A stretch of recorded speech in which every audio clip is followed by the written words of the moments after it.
ಪರಿಷತ್ ಸದಸ್ಯ ಸಿಟಿ ರವಿ ಬಂಧನ ಪ್ರಕರಣ ರಾಜ್ಯದಲ್ಲಿ ಕೋಲಾಹಲ ಎಬ್ಬಿಸಿತ್ತು.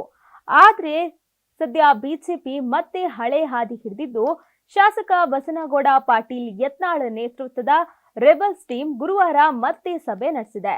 ಮಾಜಿ ಶಾಸಕ ಕುಮಾರ್ ಬಂಗಾರಪ್ಪ ನಿವಾಸದಲ್ಲಿ ಸಭೆ ನಡೆಸಿರೋ ಈ ತಂಡ ಜನವರಿ ಮೊದಲನೇ ವಾರದಿಂದ ಹಳೆ ಮೈಸೂರು ಭಾಗದಲ್ಲಿ ವಕ್ಫ್ ಪ್ರವಾಸ ನಡೆಸೋ ಬಗ್ಗೆ ಚರ್ಚೆ ನಡೆಸಿದೆ. ಯತ್ನಾಳ್, ಅರವಿಂದ ಲಿಂಬಾವಳಿ, ರಮೇಶ್ ಜಾರಕಿಹೊಳಿ, ಕುಮಾರ್ ಬಂಗಾರಪ್ಪ, ಎನ್ಆರ್ ಸಂತೋಷ್ ಸೇರಿ ಹಲವರು ಈ ಸಭೆಯಲ್ಲಿ ಭಾಗವಹಿಸಿದ್ದು ಮುಂದಿನ ಕಾರ್ಯತಂತ್ರದ ಬಗ್ಗೆ ಚರ್ಚಿಸಿದ್ದಾರೆ.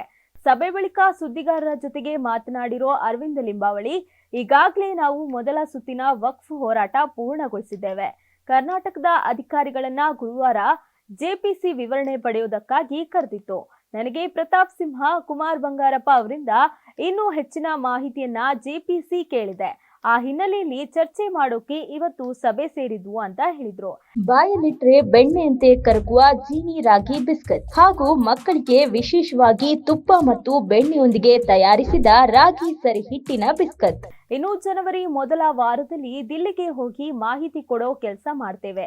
ಸದನದಲ್ಲಿ ಸರ್ಕಾರ ಕೊಟ್ಟ ಉತ್ತರದಿಂದ ನಮಗೆ ನಿರಾಸೆ ಆಗಿದೆ. ಇದು ಮುಸ್ಲಿಮರ ಪರವಾಗಿರೋ ಸರ್ಕಾರ. ದಿಲ್ಲಿಗೆ ಹೋಗಿ ಬಂದ ನಂತರವೇ ಜನವರಿಯಲ್ಲಿ ನಮ್ಮ 2ನೇ ಹಂತದ ಪ್ರವಾಸ ಪ್ರಾರಂಭಿಸುತ್ತೇವೆ. ಇನ್ನೂ ಪ್ರವಾಸದ ದಿನಾಂಕ ನಿಗದಿ ಮಾಡಿಲ್ಲ. ಹಳೆ ಮೈಸೂರು ಭಾಗದ ರೈತರಿಂದ ನಾವು ಈ ಬಾರಿ ಮಾಹಿತಿ ಪಡೆದುಕೊಳ್ತೇವೆ ಅಂತ ವಿವರಿಸಿದ್ರು.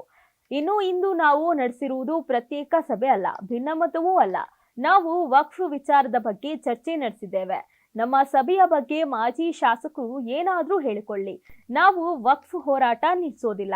ನಮ್ಮ ಮಟ್ಟದಲ್ಲಿ ಜನಪರ ಹೋರಾಟ ಮಾಡ್ತಿದ್ದೇವೆ ಅಂತ ಲಿಂಬಾವಳಿ ಹೇಳಿದ್ರು.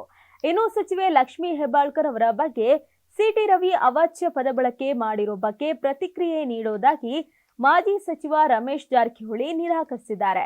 ಸುದ್ದಿಗಾರರು ಎಷ್ಟೇ ಒತ್ತಾಯಿಸಿದ್ರೂ ಪ್ರತಿಕ್ರಿಯೆಗೆ ನಿರಾಕರಿಸಿದ ಅವರು, ನಾನು ಒಟ್ಟಾರೆ ಅವರ ಬಗ್ಗೆ ಮಾತನಾಡಲ್ಲ, ಬಾಯಿ ಮುಚ್ಕೊಂಡು ಇರ್ತೇನೆ, ನನಗೇನು ಗೊತ್ತಿಲ್ಲ ಅಂತ ಹೇಳಿದ್ದಾರೆ.